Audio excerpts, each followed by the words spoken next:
விழுந்தது. சுறுசுறுப்பான பள்ளிக்கூடத்தின் சுவற்றின் மீது அமர்ந்தது. சுற்றிய மாணவர் கூட்டமாய் உணவு உண்பதைக் கண்டு மகிழ்ந்தது.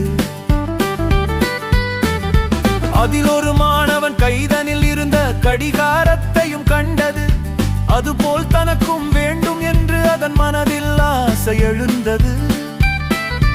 அருமை தம்பி அவனை அழைத்து தன் ஆசையை மெல்ல கூறியது.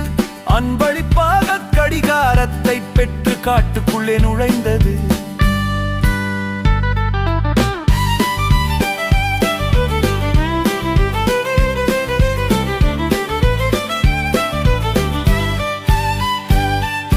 பருந்தின் கழுத்தில் கடிகாரம் பளபளவென்று மின்னியது. பலரும் இதனை பார்ப்பதற்கென்றே பாட்டு பாடவும் செய்தது. இதனை கண்ட காகம் ஒன்று பருந்தை மெல்ல அழைத்தது.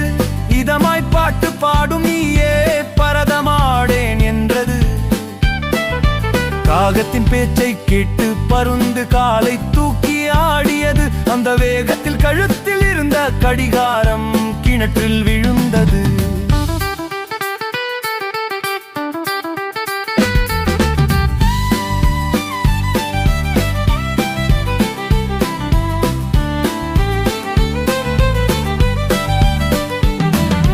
பருந்தின் கழுத்தில் கடிகாரம் இருந்த இடமோ உடனடியாக வெண்மையாக மாறியது. கடிகாரம் இருந்த நினைவூட்டிவே அங்கு நிலைத்தது.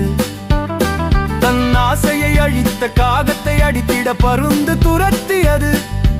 இன்றும் கூட துரத்துவதை தொடர்ந்து செய்து வருகிறது. காகமும் பருந்தும் பகையென போன கதையும் நமக்கு தெரிந்தது. தேவையில்லா புகழ்ச்சி மிக்கு மயங்கிடக் கூடாதென்பதும் புரிந்தது.